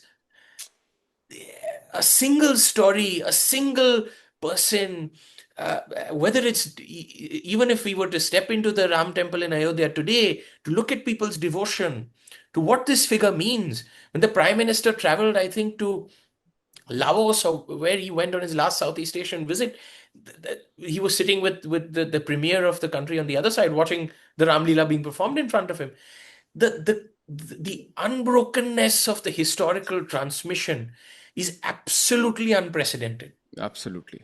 In terms of its geography, in terms of its scope, whether we compare it to Norse or any other type of mythology, it is absolutely unique across such a range of diverse people who, I mean, I would stutter to think can agree on anything else but the figure of Lord Ram. Yeah. Very powerful. Very powerful. Lot of things for me to also digest. This question is very powerful that you asked. Yeah, and I have no good answers. Yeah, Amey, we'll come to the next part, which is very fascinating. I think this is going to be the very strong highlight wherein we really want to go. Yeah. So we are obviously now going into the realms of China and Tibet and Japan. We can combine all these three: China, Yeah. Tibet, and Japan. But I'm going to start with a quote that is written in a book that Right. has been actually by a Chinese scholar, Yu Longyu and Meng Zhaoyi. This is the best I can pronounce their names. Yeah. So it says in the chapter 8, the Ramayana is an eternal fountain of the Indian literary creation. And not only a valuable connection of the great literature of the Indian people, but also a priceless treasure of the world. This is by Chinese scholars Yeah. that they're mentioning. And I also remember there was a Chinese diplomat who at the time of Nehru did say that India has always conquered China not via military but via its culture. We are dominated and conquered. India is a conqueror of China, but not with military, but via its philosophy, its culture, and its religion. So China always used to hold a very strong reverence. They used to look at India like a godlike country. Yes. Right? So with this quote, let's go into the ecosystem and let's really go into it of how Ramayana made its way into China. Then we'll come to Tibet and then we'll come to Japan. So the Chinese transmission is from the Jatak tales. That is a Buddhist folklore. Yes. And that's why it is more strongly immersed in the Buddhist tradition, where even references or other things are more obviously Buddhist. As I was saying earlier, there is a more pronounced emphasis on things like sacrifice, on trying to relate Lord Ram's story to that of Buddha, where he renounces his kingdom, and so does Lord Ram. That it is not a banishment, it is a renunciation. It is a sacrifice that he's making for enlightenment in the pursuit of that. And that's what exile becomes. It becomes that journey towards enlightenment. So, in that sense, you can see that very clear boundary that is being drawn. And you're absolutely right. What I was fascinated by when I was doing the study was how much of a popular acceptance there was in China, various traditions, against within Buddhism itself, who all had strong adapted stories of the Ramayana, and also more dominantly the figure of Lord Hanuman. I mean, what is the figure called? Sorry, Sun Wukong. yeah, Sun Wukong.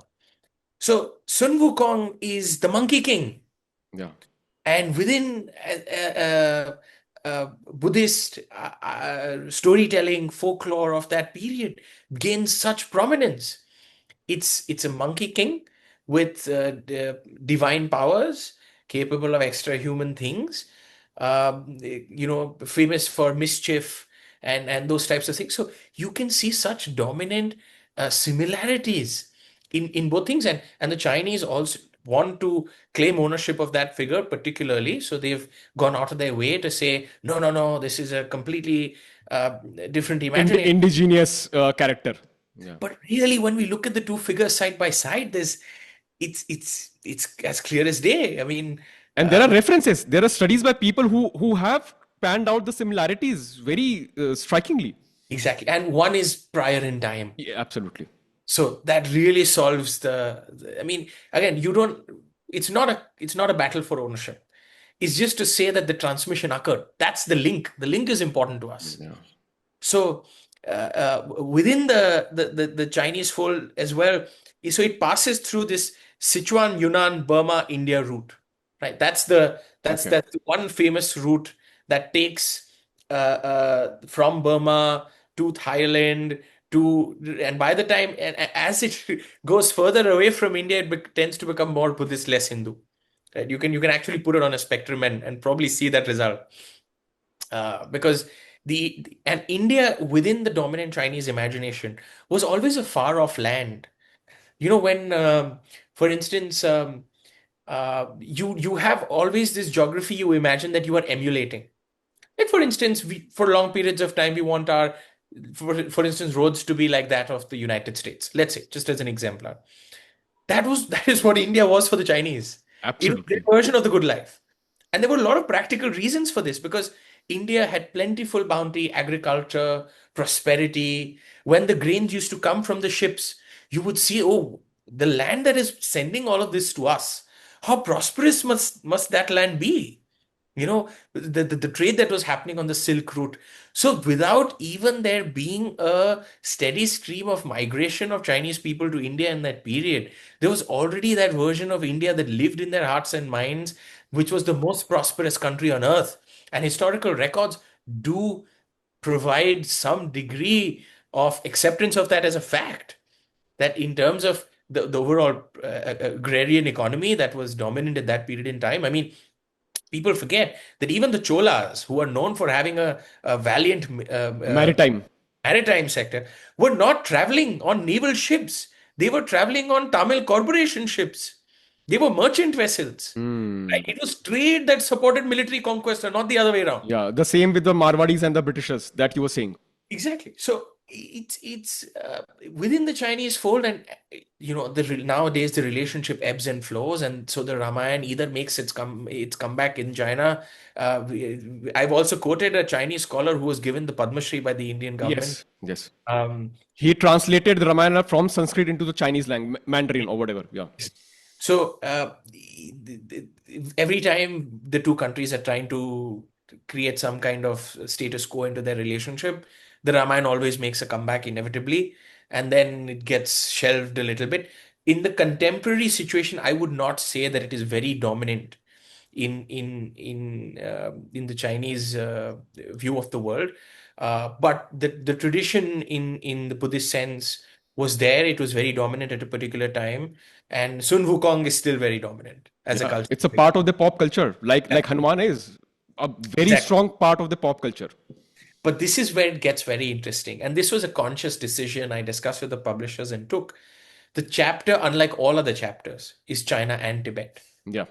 Not just China and then separately Tibet. Not just, yeah. I mean, I could have spoken of Tibet within the largest Chinese fold, but that has consciously not been done. And the reason that's not been done is because the Tibetan Ramayana is not the Chinese Ramayana. That Acha, acha, Right? is it? Wow, interesting. So the Yeah, yeah, Tibetan yeah. Ramayana is not Buddhist at all. There are, I may be getting the pronunciation wrong, but we find the manuscripts very late in Tibet in caves, Dunhuang caves, I think they're called. Early 20th century discovery by colonial expeditionists.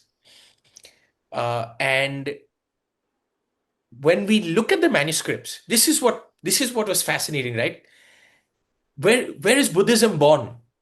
India, Nepal, maybe. Yeah, right? And Vahiki Ramayana is not Buddhist, right? It's really as a cultural entity, the Dalai Lama, everything. Tibet is, I mean, if I when I was starting off, if someone asked me, you were looking at all these Buddhist Ramayans, where are you most likely to find a Buddhist Ramayana? I would have said Tibet. Tibet. Tibet is the only one that doesn't have it. And what's very interesting is when dear Chairman Mao is knocking at the gates Huh. and this entire nationalist movement around Tibetan nationalism is taking place. You know what is the one reason that the Tibetans are giving that we are not Chinese? Is that our Ramayana is not Buddhist. That we have an independent tradition of the Ramayana, which tells you that culturally we are two different people. So this becomes their basis of defense. This Yeah, becomes their basis of separatism. Ki we are. exactly. Wow.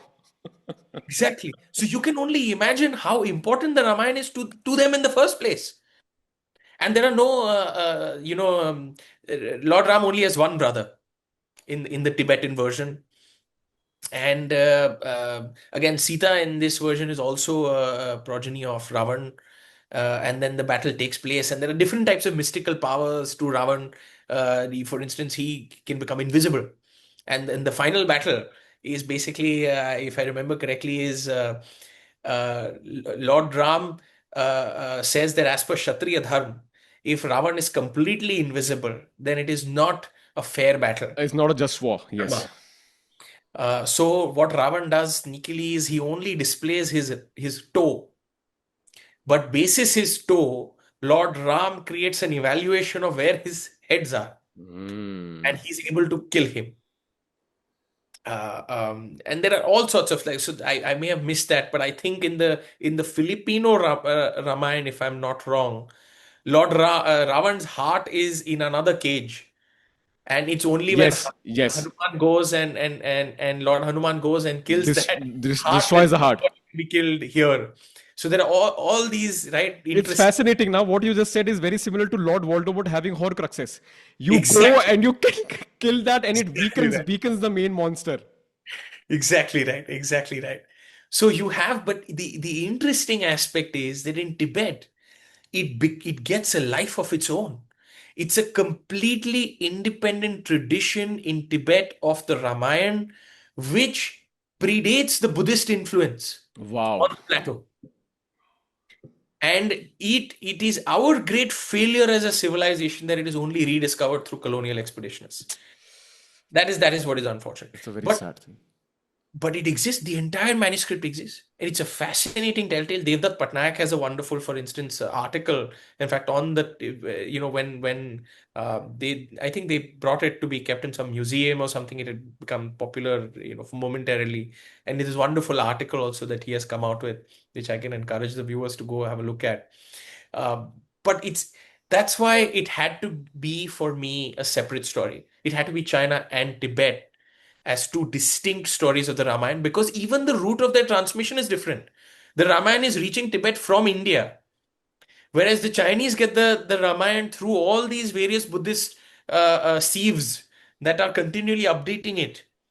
So actually, for the purposes of a book on the Ramayana and its global history, they should have been practically two different chapters for that matter. That is absolutely fascinating. Yeah. So now tell me, Amey, in Tibet and China today, what is the influence of Ramayana? Do you see them celebrating? Same question that I asked in other Yeah. geographies as well. So this is great.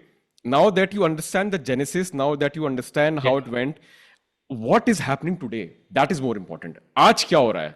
It has been lost quite significantly, I will say, in both these geographies. In fact, it has become more of an area of scholarly research rather than a true living, breathing cultural entity. Especially because, I mean, it's as true of China as it is of Tibet, because the Chinese really had to, I mean, without being too controversial, right? More of what we understand as Tibet in this period exists in Dharamshala today than it exists in Tibet. Absolutely, yeah, that's a fact. So, uh, that being the case, and China repopulating large parts of these areas, that tradition has also been Yeah, lost. makes sense. In fact, a lot of Tibetan culture has been lost, let alone, Yeah, manuscripts of these yeah. nature. So China is happy to preserve cultural heritage as a gimmick. As a vanity, something Yeah. that, yeah, something to just show and share that we had a, But the dominant way in which they're imagining their current future is through more Confucius ideas. Confucius ideas and this community driven. Like we are one homogeneous, indigenous people. Yeah. Like Korea has a very strong, and Japan has a very strong of the, ki we are the only Japanese. Even they despise the half breeds. They call it the half breeds. Those who are half Japanese or half Indians or Yeah. something like that. So it's interesting, right? Let's just do a counterfactual. Let's forget for a moment that the Ramayana is from India, and let's just look at the Ramayana in China as a Buddhist philosophy, and let's look at Confucianism. If I was asked this counterfactual, would Xi Jinping or would the Communist Party, which one would they choose? So Confucius had a bad day under Mao because Mao was on a complete cultural purge. He was just trying to create China was invented in 1940, whatever, when they took over. Uh, Xi Jinping brought uh, Confucius back very consciously. And I think even if it was not tied to India, I don't think he would have gone the Buddhist, the route with the Ramayana and other possible philosophies associated with it. And it's not that, I mean, there is a military junta in power in Myanmar today, which is Buddhist. So Yeah. it's not that there are the possibilities of that doesn't exist in Buddhism itself. I think as a philosophy, the Chinese look at it less as religion, more as philosophy. And I think the difficulty is that Lord Ram just forces his people to be more critical and have greater expectations of what a righteous sovereign should or should not do, which Confucius does not. All of Confucius's teachings are basically for the people to be better. It's very Machiavellian. All the learnings for the kings are only being told by Confucius to the kings. They are not creating popular expectations of the monarch. Whereas that's not the case. So you can see almost in this parallel between Confucianist thought and Buddhist Jatak tales espousing the ideal of Lord Ram. It would just not be compatible with the current system of political governance in Yeah. China. Yeah. Makes sense. Absolutely. Then you start seeing these interesting threads, right? As I said, when you start comparing it to political governance, why, to my knowledge, two Islamic democracies in the world, both of them have a tradition of the Ramayana. I'm not trying to correlate and say that one led to the other, Yeah. but there is something to be said about that melting pot, which could create those conditions, and why even in China today, that resonance may be getting suppressed because it's just not acceptable to the political elites. Makes sense. Beautiful. Ame, now we'll touch upon Japan and then but before that, I'm going to share a trivia. So Sure. there's a very famous Japanese anime called Dragon Ball Z. And in Dragon Ball Z, the main character is Goku. They call Yeah. it Son Goku. Yeah. He's a Saiyan race. Now, Akira Toriyama, who recently passed away, who was the creator of this anime, he said that I blindly took inspiration from the Chinese mythology when I was creating the character of Goku, and the primary character was Sun Wukong, from which I took the inspiration of Goku. Now, Sun Wukong, as we have studied, there are a lot of references that they in turn have taken up that character from Lord Hanuman. So in a way, when I got to know about this ecosystem, that it's Lord Hanuman who inspired Goku, a Japanese anime character which is loved by everyone in the entire world, I was Yeah. absolutely amazed and amused and also surprised and happy that how characters and stories can transfer. Before moving to Japan, I forgot to ask you one question, Ame. Yeah. Do you also think Mm. that Nalanda University had to play a very major role over here somehow when it comes to spreading Buddhism and these texts from India to Japan and China? I think, I mean, I have not found any explicit references to that effect. I have found references quite a lot to, let's say, for instance, to King Kanishk, Hmm. to Ashok, to patrons of Buddhism in India. I think Nalanda has suffered just because the destruction of knowledge in Hmm. that particular area was so extreme that it may be slightly difficult to trace back, because certainly Kanishk and all these people had to use some kind of repository of knowledge. They were not intellectuals; they were politicians. So I would have to see what kind of historical Yeah, claim can be drawn between knowledge production in Nalanda makes and sense. potential transmission of these texts. But I will say that that also is a very enriching area of research to look at. Now, something as simple as architecture, right? I was reading the recent book that Daryl Impel has come out with. The Golden Road, the Golden Road, I na? think it's I think Something it's like called. that. Yeah. And he was talking about the quads in Oxford and Cambridge. Uh, uh, and it's something that the university really prides itself on, right? It's even if you see it in movies, don't walk on the grass. It's just very carefully cut, and you have Yeah. those Yeah. particular designs. And Darren Limpel has looked at Nalanda and said, look, this is where they took it from. This is the first university. You look at the campus, you look at the architecture, you look at how it's drawn, that the student rooms will be here, there is a quad, teaching facilities will be on the other side. I mean, it is a phenomenal repository of knowledge that we already have accessible. And this recovery that is required, right? For instance, you were talking about Sun Wukong and you were talking about Lord Hanuman.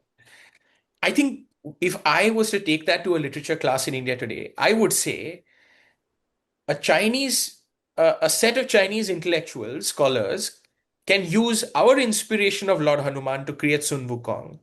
And a set of Japanese scholars and intellectuals can use Sun Wukong to generate what is perhaps the most dominant anime Yeah. series in the world. Yeah. Where are we falling short? Absolutely. That's what I want to understand, dissect, and then in a way reverse engineer or take the Yeah, power back.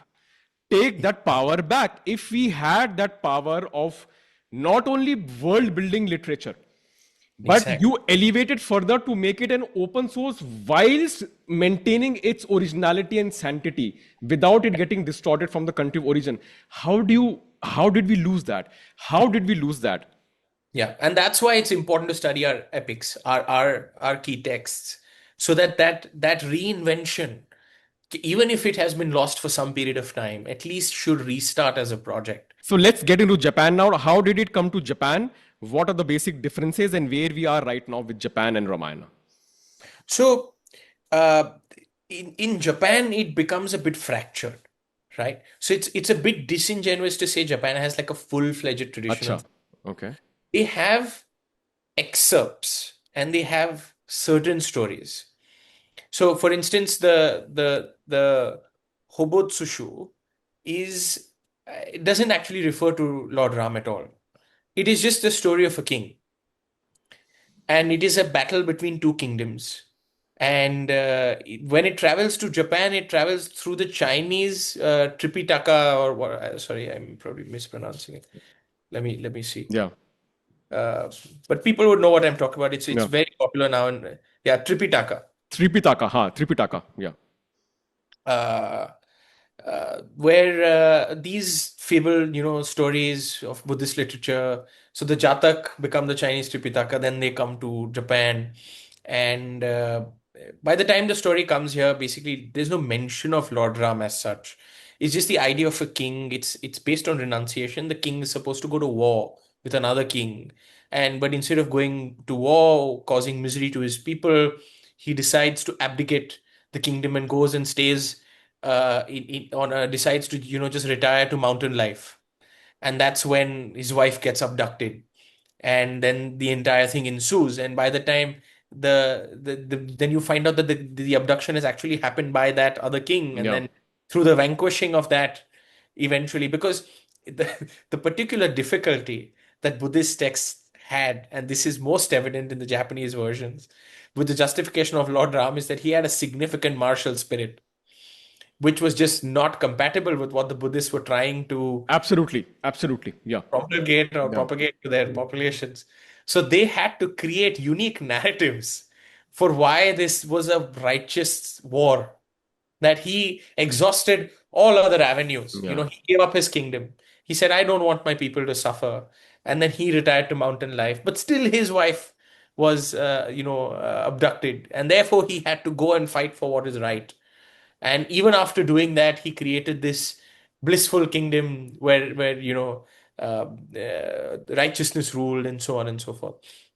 So that particular adaptation you definitely see on the Japanese side. But yeah, there are no significations, I think, except King Dashrath, who has uh, some references, I think, in some parts in the Buddhist texts. I have included in the book, long excerpts Mm. from Yes, yes, yes, you have. Yeah. Japanese They're them. scholars, who have Yes. referenced Yes. particular relation with the Ramayana. The idea of the certain areas, the Dragon King, Yeah. and other things within the Sangh. But what was most interesting to me, looking at the Japanese texts, uh, uh, especially, so there is a cultural discontinuity that came in Japan with respect to the Ramayana around the World War, because the country really was significantly reshaped uh, right in the aftermath. And then you have this Japanese anime maker who gets completely fascinated. And if you really Google the most dominant version of the Ramayana in anime, That is the one that, yeah, I know, which got re-released recently. Yeah, I know. exactly, it's been created by, and it's really well It's done. brilliant. It's absolutely, it's the best pop culture output of Ramayana that we have in today's time. And Absolutely again, not done by Indians. not done by Again, India. not done by Indians. And it's again, it's the reason I find it fascinating is because the influence of the Ramayana on that particular maker, that creative entity, was not the long history of the Ramayana in Japan. He refines the Ramayana as an Indian folk tale, and it's after the World War, and that's when he decides to remake it, because the Ramayana that he made is not the Japanese Ramayana Yeah, from the Chinese Tripitaka. It's not that one. It's the actual Valmiki Ramayana. Independently, it's beautiful the way that this story has grown. absolutely. It's, Absolutely. and this guy is, I mean, uh, he really created a masterpiece. I can only imagine the effort that must have gone Yeah, in yeah, over a decade to do this. yeah. It's just beautifully done. And people, I mean, if there are kids watching this who are not so interested in reading the text of the Ramayana, They I can mean, watch that movie to very get introduced to the ecosystem. exactly. It's a much easier primer. Ame, now I want to conclude with Yeah. one question. I think that's a very, very important question. Why, of all the Indian texts that exist, Ramayana was the only one? Because this is a question that you asked in the start. This is Yeah. something you elaborate in the end. Why was Ramayana the only literature that had such a profound and groundbreaking pop cultural impact on all its Asiatic countries? You can give some pointers as well, though we have discussed it in bits and Yeah. pieces. Yeah. But let's combine with certain pointers that you have mentioned in the conclusion. I think it's important to start off with just appreciating the weight of that question, Yeah. right? Which is what we were discussing. Is that India is so rich in its literary tradition, so very, very rich. So many religious texts, etc., have found their basis in the subcontinent, their origins in the subcontinent. So many literary texts. I mean, I was looking at the most common comparison that I would do is with the Mahabharata, right? I would say, okay, this Mahabharata in that sense is more of an epic as we globally understand it. A true battle for the ages, wide range of characters, lot of storylines, plots. So, what is it about Lord Ram? The simplicity of that story, uh, as we discussed, is definitely one part of it. That in the early ages when the story was being transmitted, it was mainly through oral means. So when that was happening, I think Buddhist missionaries and Islamic missionaries, for that matter, who did propagate it or did find it in these areas, or Hindu textual accounts also that went along with trade, the transmission was easier without the story getting lost with the Ramayana. That is sort of on the logistics of the transmission, but I think that doesn't do justice to really why that transmission would have taken place. I'm sure if we look into detail, we'll find others equally simple stories of good vanquishing evil. I mean, for instance, it matters to us because this is the birthplace of Lord Ram.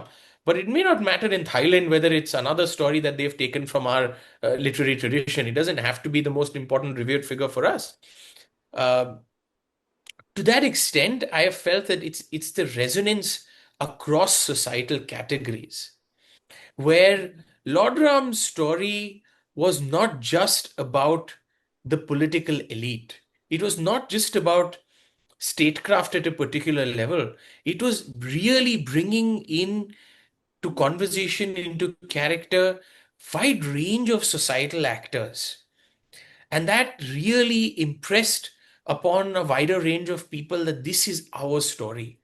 This is not just the story of a king. This is the story of a model society.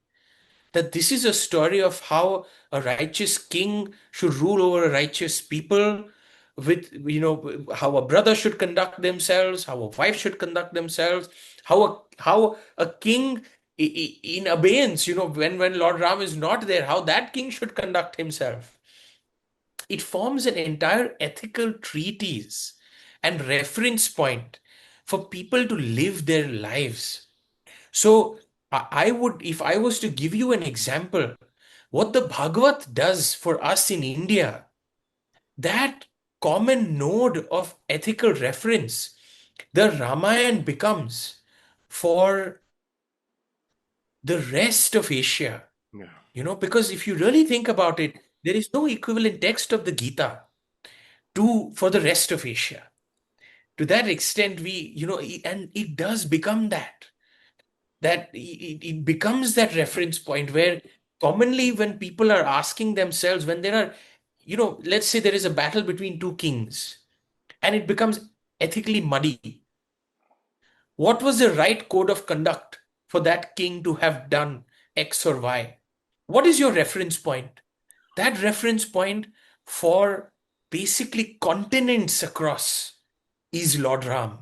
And when I say Lord Ram, I'm not just talking about a figure, I'm talking about an entire set of characters that create this image in and around him, you know, of Lord Hanuman for that matter. What is loyalty? What is loyalty to a king? Is it fealty? Is it not questioning the king's motives at any point in time? Is Vibhishan an ethically righteous character? This is something that comes up in the Sri Lanka chapter, right? Yeah. Is that Ishan is basically the dominant deity in Sri Lanka. He has 4 temples Yeah. devoted after him. And now, interestingly, in Sri Lanka, we are seeing Ravan return as the Yeah. proto-nationalist figure. So uh, uh, it's such a wide variety of characters that bind a society together. Whether it is in the realm of politics, it is in the realm of culture, it is in the realm of performance, all those things.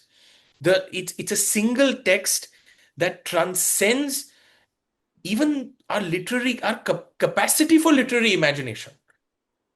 And that is what has really promulgated it in all directions. I do firmly believe, even in the absence of, let's say, a certain set of missionaries, a certain set of patronage, it would have been very difficult to stop the transmission of this story.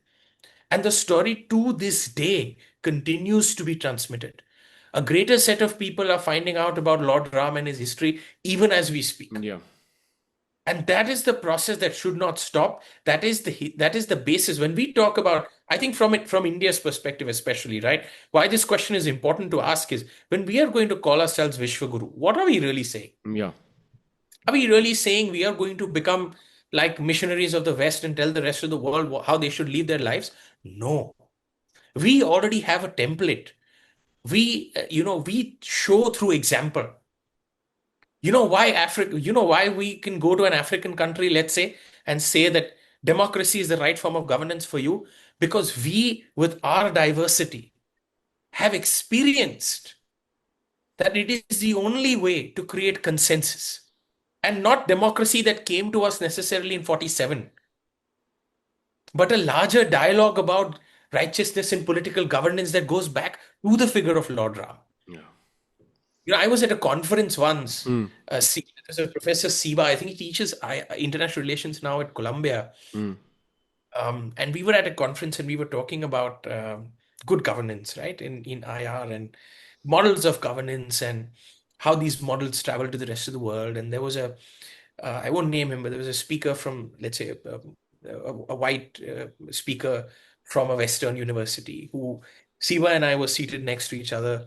And he was talking to us about, democracy and good ideals, and, how it's important for the rest of the world to adapt to these ideals, and a very Fukuyama end of history kind of speech going on there.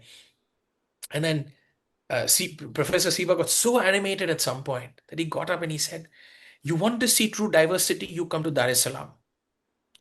I will show you what governance looks like." Right? And we could very much have said that in terms of reference point for India, when India got independence, if you look at Nehru's speech, Tryst with Destiny, he is not referring to Indians only. He is referring to the rest of the colonized world. Yeah. Yes. Right? Yes. And that is very purposive. That is a very deliberate attempt. And that is something that is lost on us today. That our cultural identity, when we talk about Vishwaguru, is because there is an entire generation of an entire part of our world that is rising with us. If we can do it, at the Raisina dialogue, Samir Saran had made an extra effort to get the Nigerian delegation.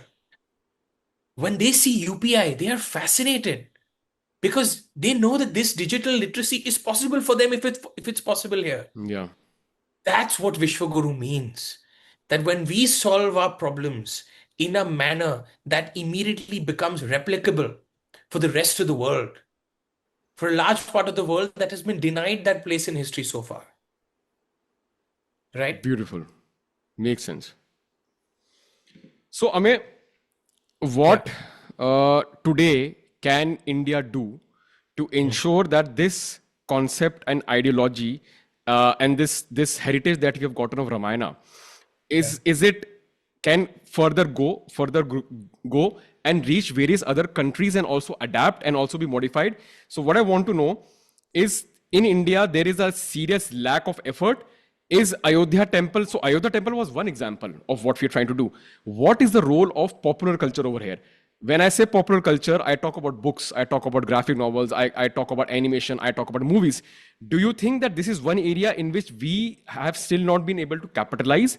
And if, as Indians, consciously should we really try to capitalize on this heritage of Ramayana and push it through our pop culture to make sure that it reaches the other countries wherein it has never reached?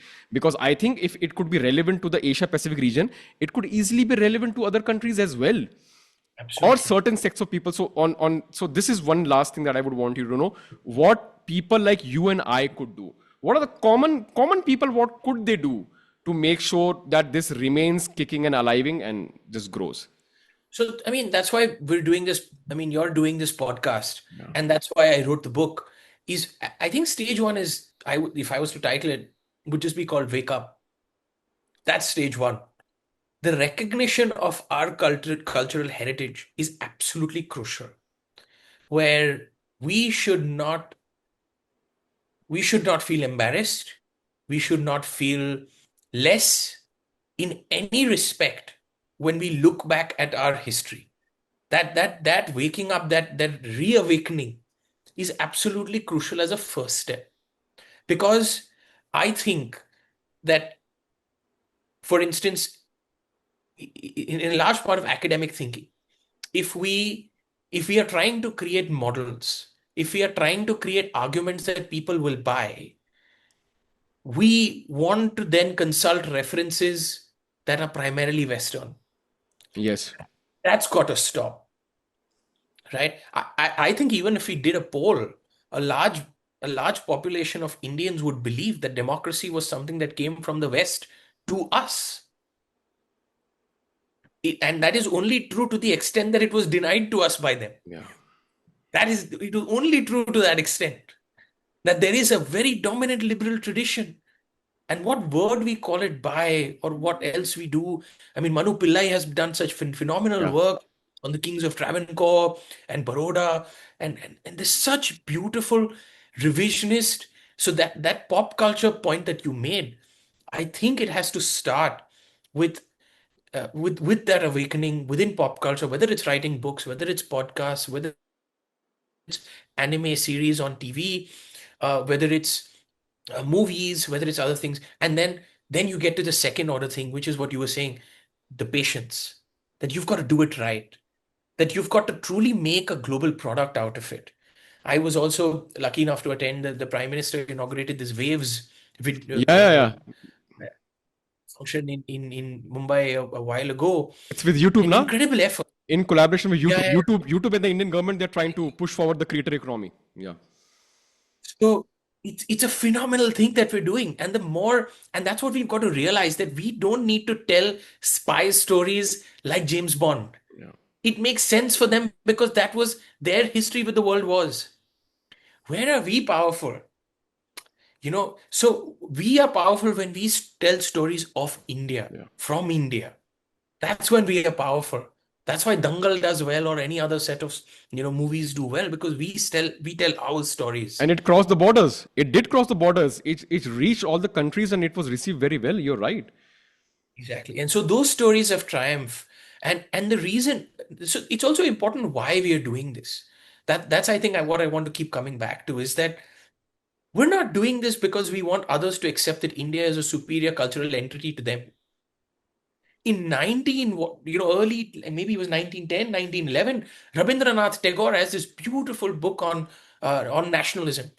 And he says it's anathema to the Indian condition, because we believe that all cultures can flourish equally. All of that dialogue can happen with us. So we are not engaging in a project of cultural exceptionalism, which has resulted in us being in this deprivated condition in the first place. Yeah. Yeah. Yeah. The project has to be now a deliberate attempt. This reawakening has to be a deliberate attempt. So not only should the Ramayana go abroad, when the Ramayana goes abroad, it should also give strength to, let's say, someone sitting in Congo to rediscover their own cultural identity. Beautiful. And that is how the adaptation became powerful in the first place. Yeah. Yeah. Right? When people in various cultures are able to realize themselves in this story. Yes. So when that export happens abroad, it is not for them to accept our version of the Valmiki Ramayana or any other form of cultural export from India. It is for them to be better able to rediscover themselves using our templates if required. That's where it'll be a truly powerful transmission. Beautiful, Amey. And with this amazing explanation, we come to the end of the podcast. One last question. Your book, I'm going to show you a book. Yeah. This is a beautiful book. And I really hope there are some of the chapters that I had to skip because I want people to read, buy, and purchase. Amey, you have in the last part, there are a lot of references. Yeah. There's a lot of references.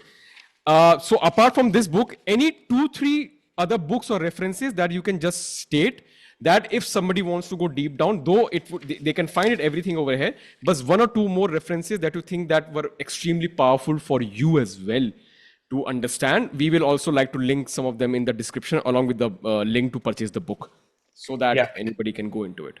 I'll probably give you the link for that article, which is also available. There's a larger text हाँ also. ठीक है, that makes sense. A.K. Ramanujan's book is exceptional. Okay, the 300 Ramayans, right? 300 Yeah. Ramayans. And that is a good starting point to just understand the breadth of what we are talking Makes about. sense. Makes We sense. are, I mean, in this entire hour-long conversation, we have only discussed basically one or two Ramayans. Yeah. The richness of that tradition across our history is incredible. And all those Ramayans in their respective strengths need to come to the fore. And we need to understand how they diversified, how various kings. It's not just a study of one particular time period in history. Yeah. It is the study of the evolution of India. Brilliant. This is a evolution of India. Wow. Ame, thank you so much. This has been absolutely brilliant. I love your energy. This has been the most exciting episode that I've ever done. The way you narrate, the way you explain, this is what actually grips the audiences. You know, this is absolutely the way you narrated it. The passion, the knowledge, it is oozing out of you. It was beautiful. And I wish if you would have written more books, I would have called you again and again and again